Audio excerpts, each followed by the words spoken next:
As you all know, my name is Savang Dwivedi and I'm a credit officer in Bank of India। तो ये वाली video है। अभी मेरे पास बहुत लड़के क्वेश्चन कर रहे थे क्योंकि उन्होंने ये फॉर्म फिल कर दिया, दोबारा से जो ओपन हुआ था तब ये फॉर्म फिल करने गए। और उससे पहले मैं आप सभी को पहले हैप्पी होली, क्योंकि अभी होली ख़त्म हुआ है, उसके बाद मैं ये वीडियो रिकॉर्ड कर रहा हूँ। तो आप सभी को होली की हार्दिक शुभकामनाएँ। तो फिर अब आज का मैं टॉपिक आपको बताऊं। बहुत ही लड़कों का क्वेश्चन होता है, जब मैंने भी ये फॉर्म डाला था ना बैंक ऑफ इंडिया के क्रेडिट ऑफिसर का, तो मेरे माइंड में भी ये क्वेश्चन था क्या ये परमानेंट जॉब है या नहीं है। तो बेसिकली यही सब इसी के ऊपर था ये वीडियो। क्या ये गवर्नमेंट जॉब है, प्राइवेट है, किस टाइप की जॉब है, ये आपके मन में भी डाउट होगा। हालांकि मेरी प्रीवियस वीडियो अगर आपने देखी हो सारी, अगर आप उनको लाइन से देखेंगे तो आपको क्लियर हो गया होगा कि ये गवर्नमेंट जॉब है। लेकिन स्टिल मैं आपको एक बार उसकी पूरी प्रोसेस कंफर्म कर देता हूँ। सबसे पहले आपका एग्ज़ाम होगा रिटन।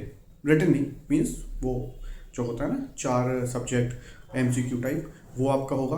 और बहुत लोगों का डाउट ये भी था डिस्क्रिप्टिव वो पहली बार दे रहे होंगे, मैं भी एसएससी के स्टूडेंट हूँ, तो डिस्क्रिप्टिव कब स्टार्ट होगा, क्योंकि उनके में शायद 1-2 दिन बाद होता है, ऐसा कभी होता है। तो डिस्क्रिप्टिव जैसे ही आपकी एमसीक्यू ख़त्म होंगे, आपका 2 घंटे का एग्ज़ाम ख़त्म होगा, तुरंत उसके तुरंत 1 सेकेंड बाद ही नेक्स्ट विंडो ओपन हो जाएगी डिस्क्रिप्टिव के लिए। तो आपको अटेंटिव रहना है अपने ऐसे और लेटर के लिए। उसके लिए मैंने एक सेपरेट वीडियो बना के रखी है, कौन कौन से टॉपिक आपको कवर करने हैं, क्या उसका फॉर्मेट होगा, वो आपको देखना पड़ेगा अच्छे से। ठीक है, तो डिस्क्रिप्टिव तुरंत स्टार्ट हो जाएगा आपका जैसे ही आपका 2 घंटे का एग्ज़ाम खत्म होगा। ठीक है, आधे घंटे का होगा डिस्क्रिप्टिव, उसमें आपको ऐसे भी कवर करना है, लेटर भी कवर करना है।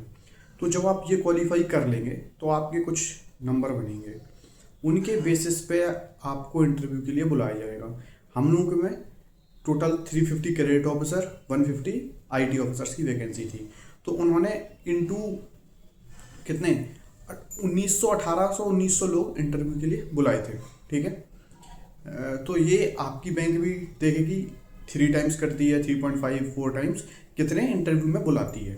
ठीक है, हम लोग में जीडी भी हुआ था, इसी आपके में जीडी नहीं है, तो आपको इंटरव्यू के लिए बुलाया जाएगा। उसके बाद अगर आपने इंटरव्यू क्वालिफाई कर लिया तो फिर आपके पास आपका रिजल्ट जैसे आईपीएस के साइट पे आता है ना, वैसे रिजल्ट नहीं डिक्लेयर करते हैं इसका। इसके लिए एक आपकी एक पीडीएफ फॉर्म में आपका रिजल्ट डिक्लेयर कर देती है आपकी बैंक अपनी साइट पे।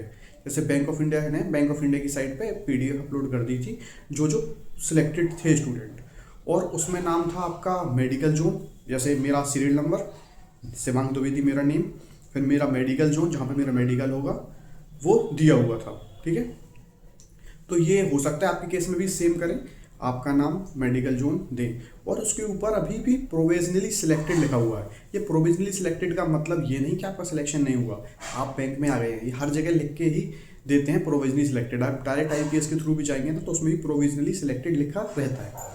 ठीक है, क्योंकि अभी आपका मेडिकल होना बाकी है, इसीलिए फिर आप जाएंगे अपने मेडिकल जोन में, 10-15 दिन बाद बुलाया जाता है, वहाँ पे आप जाएंगे अपना मेडिकल कराएंगे, डीवी होगा। जब प्रॉपर आपका डीवी हो जाएगा वहाँ पर वो आपको एक फाइल बना के देंगे, प्रॉपर बंडल, जिसमें आपके सारे ओरिजिनल फोटो जीरोक्स होगी डॉक्यूमेंट्स की। वो आपको बोलेंगे ये आपको जब आपका कोई इंस्टीट्यूट आपको इनवाइट करेगा आपको वहाँ पे लेके दिखाना है उनको। वहाँ पे भी डीवी होगा, वहाँ पे भी बैंक के होंगे, वहाँ पे स्टाफ होगा उनका मणिपाल इंस्टीट्यूट का, वो दोबारा से वेरीफाई करेंगे, फिर आप वहाँ पे इनरोल हो जाएंगे। अभी भी आप प्रोविजनली सिलेक्टेड हैं। ठीक है, और आप अगर अपना बैंक का नोटिफिकेशन देखें उसमें ऐसा है कि बैंक के ऊपर डिपेंड है आपका सिलेक्शन। ठीक है, तो ये हर जितनी भी नोटिफिकेशन होती है सारी नोटिफिकेशन में यही होता है, अगर आपका सिलेक्शन किसी बेसिस पे होना है, अगर आप उसको अच्छे से क्रॉस कर लेते हैं तभी आपका सिलेक्शन माना जाएगा। तो अभी आपको वहाँ पे वो 9 महीने और 3 महीने की ओजीटी कंप्लीट करनी है अच्छे से। तो अब बहुत लड़के सोचेंगे क्या हमें वहाँ पर फेल कर देंगे सर, मैं पास कर पाऊँगा वहाँ पे नहीं कर पाऊँगा, बहुत सारे डाउट होते हैं, मुझे भी थे। ये सारे डाउट होते हैं, बेसिकली जॉब की बात है, कोई छोटी मोटी बात तो है नहीं। तो यार वहाँ पे मैंने ऐसी ऐसी कंडीशन देखी हैं, मतलब जिन स्टूडेंट्स का सिलेक्शन बहुत ही मुझे खतरे में लग रहा था, बट उनको भी पास किया गया है। ठीक है, तो ये मत सोचना कभी कि हमारा कोई फेल होगा। फेल होते हैं, आपको दोबारा बुलाएंगे, बस पैसा खर्च होगा, आपको दोबारा जहाँ पोस्टिंग है वहाँ से आना पड़ेगा, पेपर देना पड़ेगा। ठीक है, तो ये है, बस वहाँ पे आप कोई भी ऐसा काम मत करना जो कि एज अ प्रोफेशनल गलत हो। कोई आपने किसी के साथ मारा पीट कर दी अपने फैकल्टी के साथ, कुछ भी A to Z काम वो आपको पता है, अपने बड़े हो चुके हैं कि क्या काम हमें करने चाहिए क्या नहीं, ठीक है। तो आप जब का आपने वो OJT कंप्लीट कर ली, फिर आपका ये पूरा रिकॉर्ड जाएगा मणिपाल के पास, वो आपको एक सर्टिफिकेट बना के देंगे, वो डायरेक्ट आपके बैंक का हेडक्वार्टर भेज दिया जाएगा, वहाँ से आपकी ज्वाइनिंग लेटर आ जाएगा, बाई मेल आपको पता लग जाएगा, आपको जोनल ऑफिस बुलाया जाएगा, वहाँ पे आपको पता लग जाएगा क्या अलॉट हुआ है। और इसी के साथ ही साथ जब आप इंस्टीट्यूट में होंगे आपसे प्रेफरेंस भी मांगी जाएगी, आपको कहाँ प्रेफरेंस डालनी है। 3 ऑप्शन होते हैं, आप अपने होम पोस्ट भी डाल सकते हैं, कोई भी जहाँ पे भी आपको पोस्टिंग लेनी हो, वो बैंक के ऊपर डिपेंड करता है क्या वो उस पोस्टिंग को कंसीडर करते हैं या नहीं। तो ये है short and crispy video. For more videos अपनी क्वेरी कमेंट करो या फिर मुझे डायरेक्ट मैसेज करो मेरे इंस्टाग्राम पे, या फिर आप यहाँ पे भी कमेंट कर सकते हो, और चैनल को सब्सक्राइब कर लो। आगे आने वाले मैं आगे जितनी बैंक के एग्ज़ाम होंगे सबके ऊपर छोटी छोटी क्रिस्पी वीडियो भी बनाऊंगा, ठीक है guys. All the best for exam, मेहनत करते रहो। और मेन बात मैं बताना भूल गया लास्ट, ये प्योर परमानेंट जॉब है, सेम एज IPS PO।